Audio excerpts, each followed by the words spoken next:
Have you ever dreamed of one day becoming a famous actor? If so, the first thing you need to realize is that this dream can only become a reality if you're willing to put in the time, training, dedication, passion, and patience required to make it. Stay tuned to meet a young actress who has worked hard to develop her career.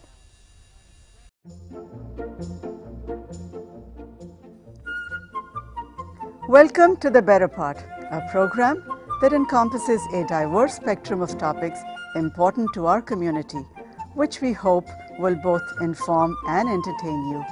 We invite you to sit back and enjoy the program.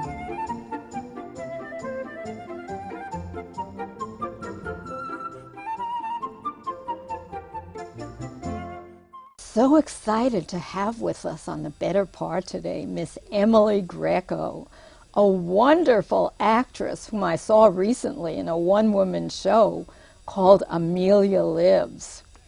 They say that the best actors are those who are so consumed by the role they're playing, they become the person they portray. And in this show, Emily became Amelia Earhart, the brave aviator whose mysterious disappearance has fascinated people ever since. Emily has spent 7 years at the Portola Valley Theater Conservatory as both instructor and performer. She's been a beloved drama coach to students of all ages and has helped them challenge themselves and hone their acting skills. She herself is about to embark on the next phase of her career, which may involve leaving the Bay Area. But first, she's going to tell us a little about what she's done so far. Welcome, Emily, to The Better Part. Thank you. I'm glad to be here. Since I've mentioned Amelia Lives, tell us what it was like to be on stage by yourself for an hour and a half and carry a whole show. You know, it was daunting at first. I've done theater my whole life, but I've never been asked to be on stage by myself for the entire show.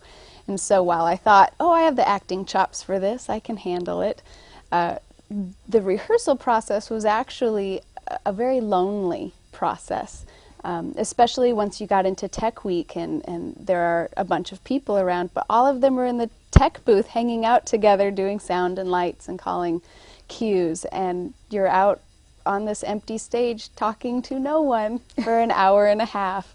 So initially it was much different than I had anticipated. The joy of doing it, however, was once the audience came, once there was this group of people who all agreed to pretend the same thing, to be able to be on stage and connecting with them and looking at them and hearing them respond with laughter or sighs, and being able to visually connect with them just brought, it was the final touch. It brought the whole thing to life, and it was so, so enjoyable. I love the show. I don't know how you managed to so inhabit the character that, to me, you actually came to resemble her physically. That on the stage there was a big blow-up of a portrait of her, and it looked just like you. Well, you know, Amelia in real life was extremely tall. She was 5 feet 9 inches tall, and that's how tall I am. So we had that going for us. I was particularly drawn to the fact that she had freckles as well, which, you know, growing up was just the bane of my existence. And then here's this beautiful aviator who loved adventure and loved life so much and has come to be such an icon in our culture, and then to look at her and realize, oh, I sort of look like her. That was quite a badge of honor, actually. Well, you played her as a 6-year-old, a teenager, a young woman, and finally the mature pilot.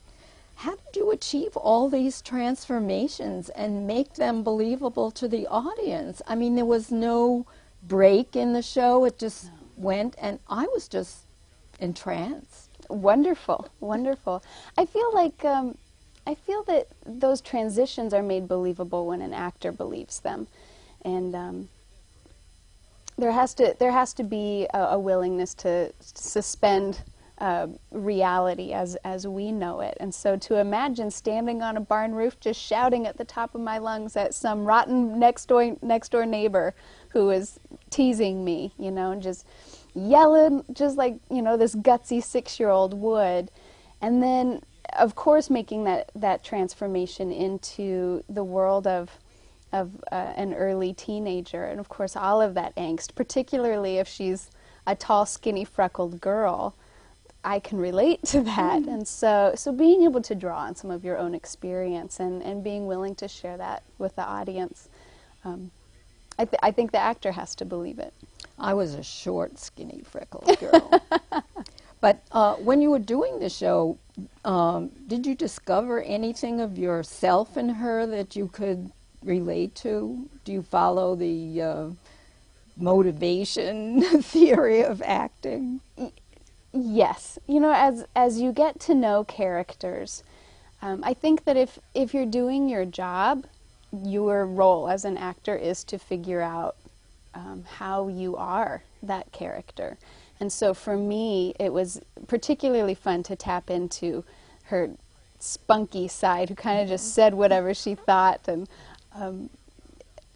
I suppose that I'm not always known for keeping all of my thoughts quietly inside my head. And so being able to understand, just that feeling that's inside of you, if I don't say this out loud, if I don't try, I think I might just explode. And I think that that's ultimately where a lot of Amelia's energy came from, just that similarity of wanting to say. She was a real pioneer. Oh, she was. I see, in addition to some of your acting awards, you also have your leather aviators jacket from the show with you. Would you like to give us a small sample from the show and set it up for us? I would love to. The particular piece that I'm going to share with you is actually almost verbatim a letter that she wrote to her husband, George Putnam, who she always referred to as GP. And the story is he proposed to her 6 times before she finally accepted, but I think relented might be the correct word. She was quite hesitant to do so. And on the day of their marriage at his mother's house, she walked into the room. He was there, his mother was there, and the justice of the peace was there. And she walked up and handed him this letter. And once he read it, he said, "Okay," and they proceeded to get married. And so this is the letter that she wrote to him.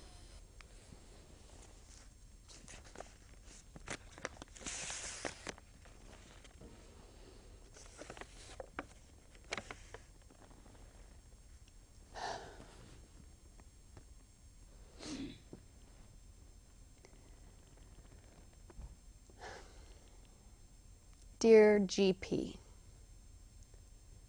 there are some things that must be said before we marry. Some things we've talked over before. You need not be reminded of my reluctance to marry.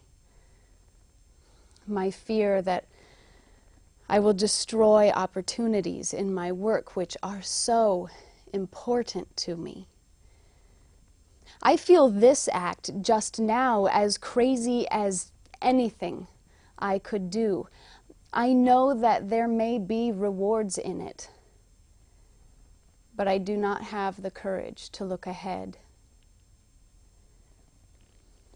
In our marriage, I shall not hold you to any medieval code of loyalty or faithfulness to me, nor shall I consider myself so bonded to you. If we are honest with each other, I think that any problems that may arise can be avoided. Let's not interfere in each other's work or play, and let's not allow the world to share in our troubles. In regards to this, I may need to find some place I can go to be myself from time to time. I cannot guarantee that I can withstand the confinements of even an attractive cage. I must ask you for a difficult promise, and that is you will let me go in 1 year if we find no happiness or peace together. I will try my best in every way. A.E.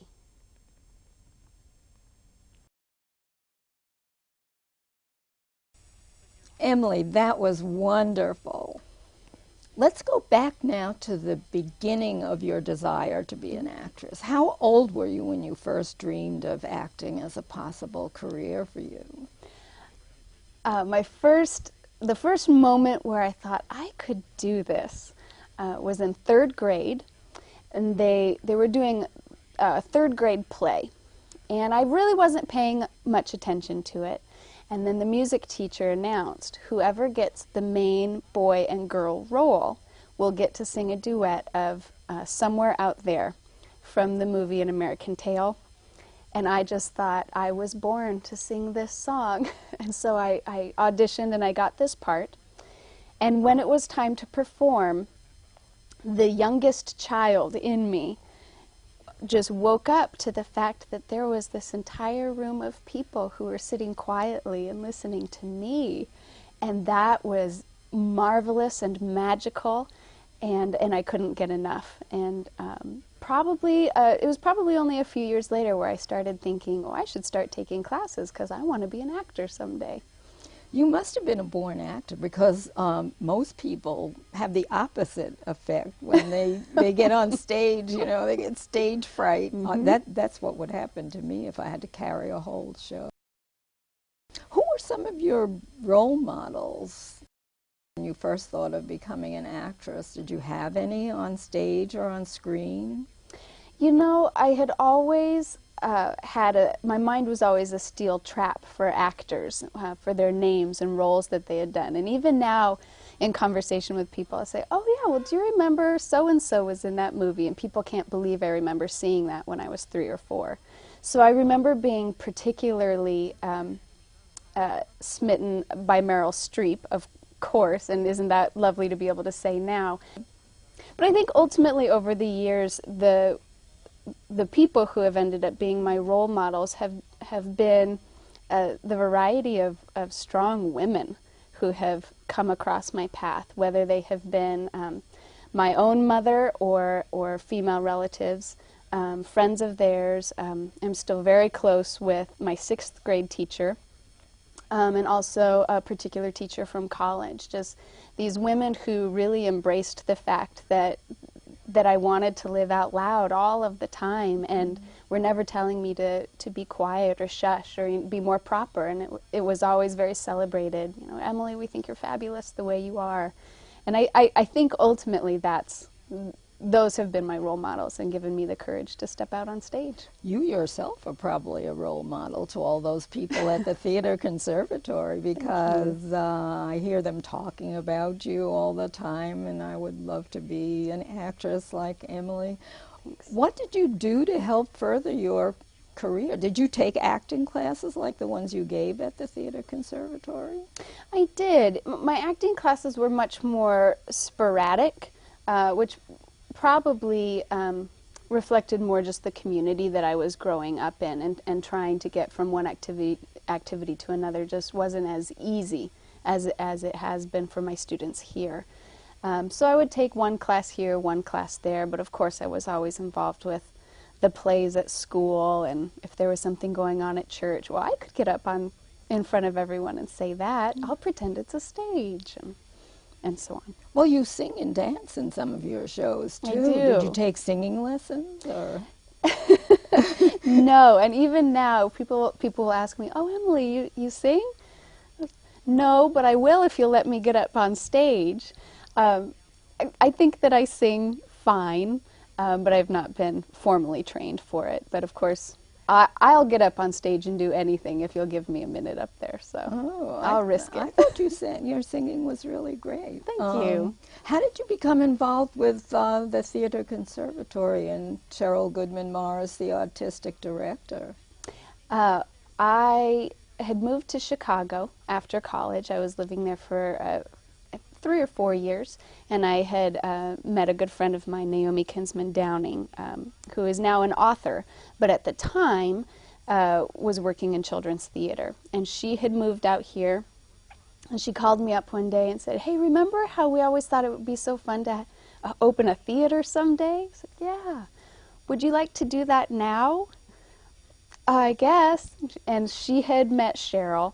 And the children's theater had been up and running during the 90s, but then had kind of been tucked away for a while just because of people's schedules, and there wasn't someone to head it up. But she had found Naomi, asked her to head it up, and Naomi said, "Yes, but I have a friend I want to bring in." And so I showed up and surprised Cheryl and said, "Here I am. Apparently you are going to employ me." And she was very gracious and did. That's like those movies that I saw when I was a kid. You know, let's go out to the barn and put on a show with Judy Garland and, and the crew. Let's talk a little about your role as a drama coach there. What's it like working with children of all ages? I mean, how do you motivate them through all the weeks of rehearsals, and what happens when they don't get the part that they set their heart on? Well, let me tell you, it's never boring working with kids. There is never a dull moment. And I think working with kids, every teacher has their own method. So while I've been very fortunate to work with some very warm and affectionate teachers, I'm the teacher who kind of gets out there and cracks jokes, and I use humor quite a bit to engage my students. As far as motivating them, I don't find that kids need a ton of motivation to want to participate. And so I think that the idea is to say, here we are, we're a team. How do we as a team tell this story? And as soon as they realize, oh, well, the whole group is going to do this, then they want to get up there and they want to participate with that. Of course, there are always some broken hearts if we're doing Snow White and the Seven Dwarfs and they didn't get the part of Snow White because, you know, Snow White seems like such an important character because her name is in the title. Right. But I really feel that it is the craft of a teacher to put such importance into every role so that every student truly understands this story would not be the same if I was not in it. If I didn't walk out and say this line or do this action, this story wouldn't be the same, so they need me. And as a teacher, that's such a joy to be able to empower kids that way and give them that gift. Cheryl, the conservatory's director, told me a little about Pua's Midwife Crisis, the original musical that was produced at the conservatory in 2009, in which you played the title role. And she said that that role was actually specifically written for you. Yes. What was it like to play a role that was written for you? It was incredible. First, I mean, the character herself is so warm and so trusting and so loving. It was such an honor to feel like, oh, they felt that I could present this character. Right. So that in itself is such a grand compliment. My favorite part of being an actor is the rehearsal process, the crafting of putting things together. And so to be able to partner with Cheryl, to have, clearly we had our rehearsals in the evening, but we also had additional rehearsals throughout the week during the day where we would just kind of dig into it. Cheryl had written the script along with her friend Karen Russell, and the three of us would often get together and puzzle through songs, and if we changed this lyric, could we do this movement on stage? And it was the puzzling of the character that I enjoyed crafting, and being able to make suggestions about what felt natural for myself in that moment, perhaps this too is what Pua would want to do in this moment. We should say that this show is about the early books of the Old Testament in the Bible, but it's a very, very funny take on those books in the Bible. And you took this show on tour. We did. To the theater in Louisville. What was that like, having a different audience from the audience you were accustomed to in the Bay Area? It was extremely rewarding. It was so well received by people. The enthusiasm that the audience shared with us was sometimes overwhelming. I feel like the whole cast was surprised in the most wonderful sense at how much audiences enjoyed it. And of course, it's always fun to try and move a show into another location.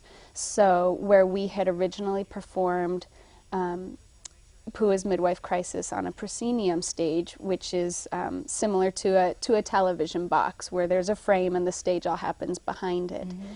When we were in the Actors Theater in Louisville, it was a 3/4 round, which means that our stage was out and the audience was on 3 sides of us. And it does affect how you can move on stage and what those stage pictures can look like, because you want to make sure people can see you. And so again, just getting into the nitty-gritty, the craft of putting together the story was so rewarding. Will you be doing any teaching in the future, or just looking for roles? You know, that I hope that I will have the opportunity to teach again.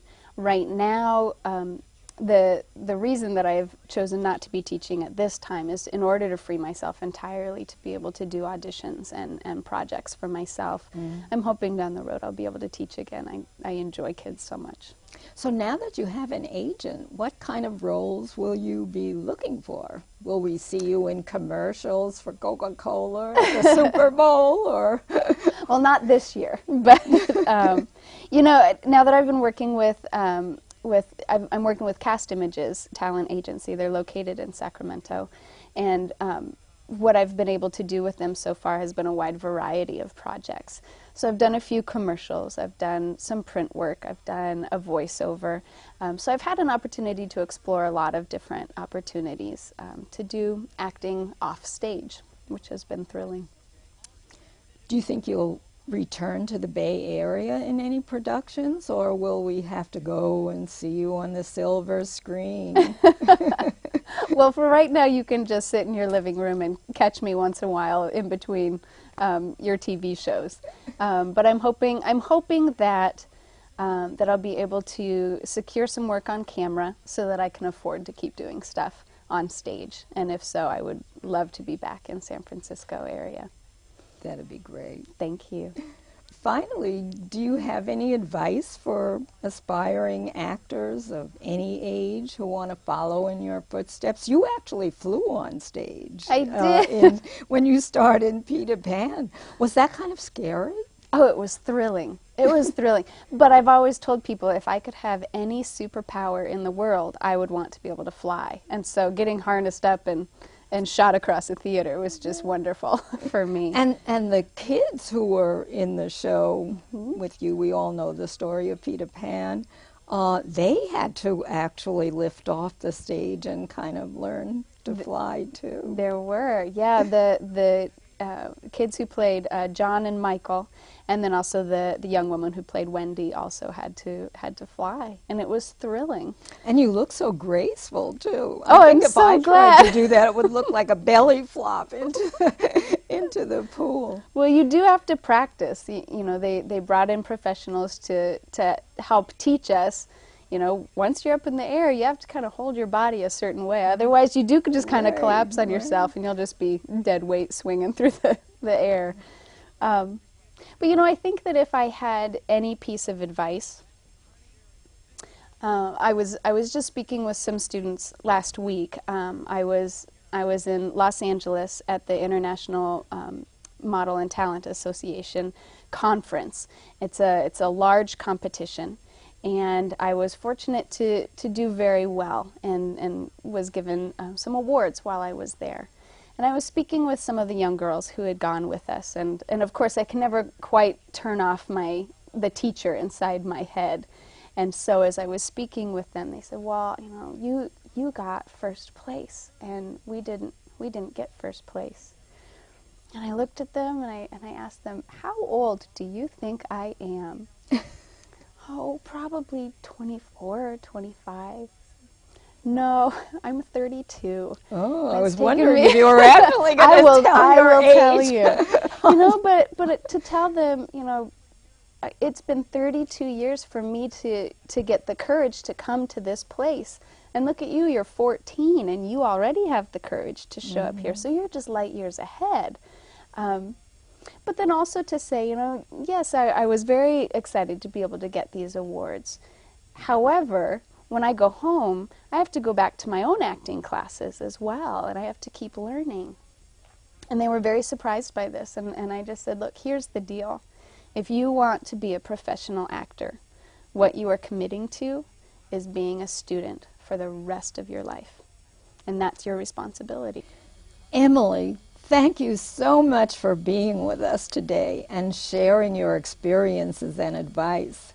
All of us here and the audience as well wish you much success in your future endeavors, and we look forward to seeing you again on stage or on screen.